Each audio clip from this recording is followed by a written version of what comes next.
اس لیے اتنا عظیم رتبہ اسے کیسے حاصل ہو سکتا ہے؟ اس کے خلاف پروپیگنڈے کیے گئے۔ موقع کی تلاش میں رہیں کہ ایسا کوئی موقع مل جائے کہ اس کی شکایت بادشاہ سے لگائی جائے۔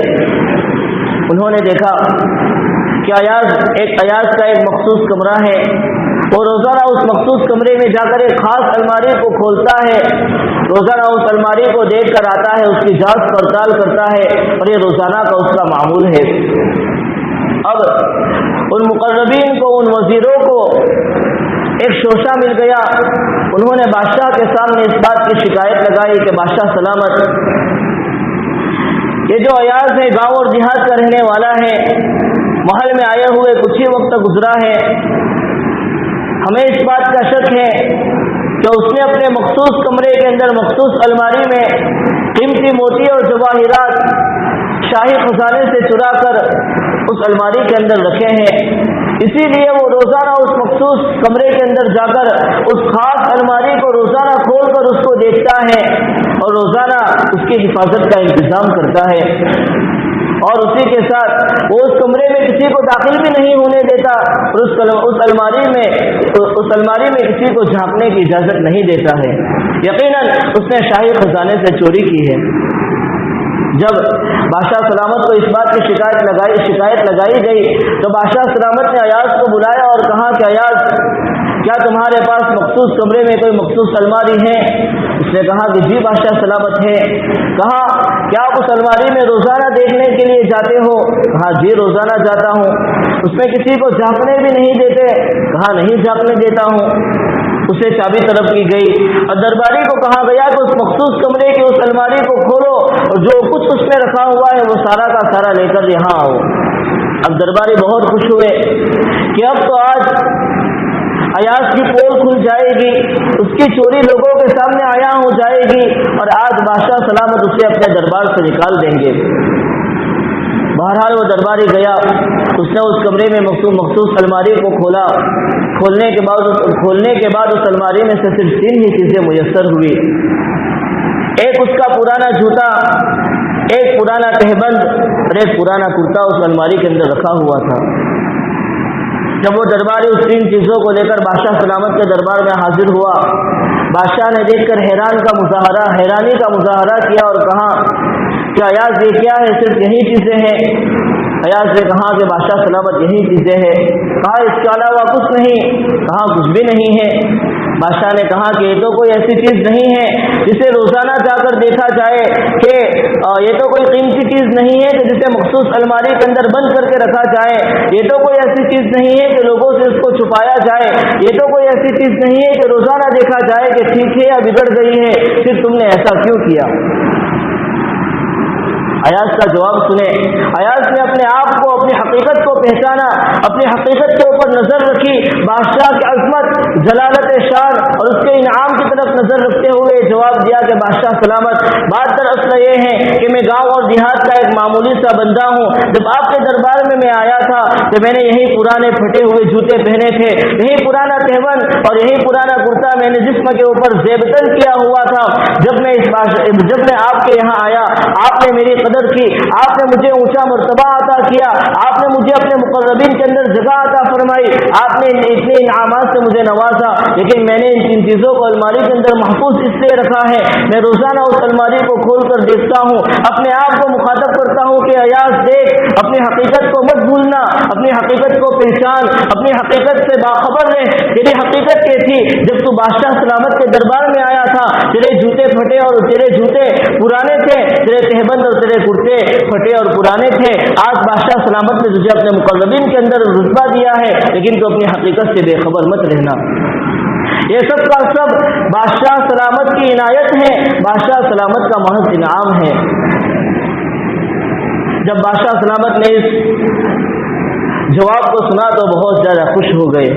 تو اسی طرح اگر مولانا رومی رحمۃ اللہ علیہ اس واقعے کو ذکر کرنے کے بعد فرماتے ہیں کہ اگر اسی اسی طرح اپنی حقیقت کو دیکھنا اور بادشاہ کی جلالت شان کو دیکھنا جس طرح ایاز کے اندر موجود تھا، ایک بندہ مومن کے اندر بھی اگر اپنی حقیقت کو پہچاننے کا جذبہ پیدا ہو جائے کہ میں کون تھا، کل میرا کوئی نام نہیں تھا، آج اللہ نے مجھے وجود بخشا، کل کو میں معدوم ہو جاؤں گا، اللہ کی اجل آ جائے گی، موت کے شکنجے میں مجھے پکڑا جائے گا، میرا قصہ دنیا سے تمام اور ختم ہو جائے گا، دنیا میں مختصر وقت لے کر آئے ہیں۔ اگر اپنی حقیقت کو پہچانے، اللہ کی جلالت شان اور عظمت اور مرتبت کو پہچانے تو انسان کے لیے اس دنیا میں رہتے ہوئے نیک کام کو کرنا اور برائی سے بچنا آسان ہو جائے گا۔ یہ معرفت تھی ایک غلام ایاز کے اندر، تو اس کے لیے بادشاہ کے ہر حکم کو پورا کرنا بھی آسان ہو گیا تھا۔ ایک مختصر سا واقعہ کہ اسی ایاز اور محمود غزنوی کا ایک واقعہ اور لکھا کہ محمود غزنوی نے ایک روز اپنے سارے درباریوں کو جمع کیا اور کہا کہ آج میں تمہارے عقل کا، تمہاری سمجھداری کا امتحان لینا چاہتا ہوں، اور اس نے قیمتی جواہرات، قیمتی موتیاں درباریوں کے سامنے پیش کر دی، اسی کے ساتھ ایک ہتھوڑا بھی ان کو دے دیا اور کہا کہ آج تمہاری عقل مندی کا امتحان لیا جائے گا، آج تمہاری سمجھ کا امتحان لیا جائے گا، اس کو توڑو۔ ایک درباری اور مقرب کو دیا گیا، اس نے کہا کہ بادشاہ سلامت، عقل کا امتحان لینے والے ہیں اور عقل کا تقاضا یہ ہے کہ اتنا قیمتی ہیرا ہے، اتنا قیمتی موتی ہے، اسے بھلا کیسے ضائع کیا جا سکتا ہے؟ اس نے ہتھوڑا اٹھا کر سائڈ پہ رکھ دیا اور کہا کہ بادشاہ سلامت، یہ قیمتی ہیرا نہیں توڑا جا سکتا۔ دوسرے درباری کو دیا، تیسرے مقرب بندے کو دیا، اس طرح اپنے جتنے مقربین تھے یکی بعد دیگرے سب کو دیتا چلا گیا، اور سب نے یکساں ہی جواب دیا کہ بادشاہ سلامت، عقل کا تقاضا یہ ہے کہ اتنے قیمتی ہیرے کو اور اتنے قیمتی جواہرات کو ان ہتھوڑے سے ضائع نہ کیا جائے۔ حالانکہ بادشاہ نے حکم دیا تھا کہ اس کو توڑو، لیکن عقل کے تقاضے پر عمل کر کے وہ توڑنے سے باز رہے۔ جب ایاز کی باری آئی، وہ ہتھوڑا ایاز کو تھمایا گیا، ایاز نے اس ہتھوڑے کو لیا اور قیمتی جواہرات پر اس زور سے ضرب لگائی کہ وہ سارے کے سارے ہیرے ٹوٹ کر ریزہ ریزہ ہو گئے، وہ جواہرات ٹوٹ کر ریزہ ریزہ ہو گئے، اور ساری ہی قیمتی جواہرات بالکل ٹکڑے ٹکڑے ہو گئے۔ اس واقعے کو دیکھا، اس منظر کو دیکھنے کے بعد درباری بہت زیادہ خوش ہو گئے کہ اس نے آج اپنی بے وقوفی کا مظاہرہ کیا ہے، آج اس نے اپنی عقل مندی کو چھوڑ دیا اور اس نے قیمتی جواہرات کو ضائع کر دیا ہے۔ یقیناً آج بادشاہ سلامت اپنے دربار عالی سے اس کو نکال دیں گے۔ ایاز سے پوچھا بادشاہ سلامت نے کہ ایاز کیا بات ہے؟ سارے درباری نے عقل کا مظاہرہ کیا، سارے نے قیمتی جواہرات اور موتیوں کو توڑنے سے منع کر دیا، تم نے بھلا اسے کیوں ضائع کر دیا؟ ایاز کا جواب سنے۔ ایاز نے کہا کہ بادشاہ سلامت، میرے سامنے دو چیزیں تھیں، میرے نگاہ کے سامنے دو امر تھے، ایک یہ تھا کہ میں عقل کے تقاضے پر عمل کروں اور آپ کے حکم کو توڑ دوں، اور دوسرا یہ تھا کہ آپ کے حکم پر عمل کروں، قیمتی جواہرات کی قیمت کو ضائع کر دوں، اپنے عقل کے تقاضے کو ختم کر دوں، توڑ دوں۔ میں نے دوسرا امر اختیار کیا کہ میں نے آپ کے حکم کو اختیار کیا اور اپنے عقل کے تقاضے کو چھوڑ دیا۔ بادشاہ سلامت اس کے اس جواب سے بہت زیادہ خوش ہوئے۔ مولانا رومی رحمۃ اللہ علیہ فرماتے ہیں اس شکایت کو نقل کرنے کے بعد کہ اگر ایاز کے دل میں بادشاہ کے حکم کی جو حیثیت تھی، جو قدر و قیمت تھی، اگر وہی قدر و قیمت آج ایک بندے مومن کے دل کے اندر پیدا ہو جائے کہ عقل کے سارے تقاضے توڑے جا سکتے ہیں، ہمارے نفس کے سارے تقاضے چھوڑے جا سکتے ہیں، لیکن رب العالمین کا حکم نہیں چھوڑا جا سکتا، رب العالمین کا فیصلہ نہیں توڑا جا سکتا، اگر یہ ابدیت پیدا ہو جائے، اگر اس طرح کی معرفت اور علم پیدا ہو جائے تو پھر بندہ اللہ تبارک و تعالیٰ کا محبوب سے محبوب ترین بنتا ہوا چلا جائے گا۔ یہی ابدیت انسان کو اللہ تبارک و تعالیٰ کا قرب عطا فرماتی ہے۔ دعا کرے کہ اللہ تبارک و تعالیٰ ہم تمام کو اس صفت عبدیت سے متصف فرمائے، اللہ تبارک و تعالیٰ کی خشیت اور تقوی والی زندگی گزارنے کی توفیق اور سعادت سے ہم تمام کو مالا مال فرمائے، آمین یا رب العالمین۔ وآخر دعوانا الحمد للہ رب العالمین۔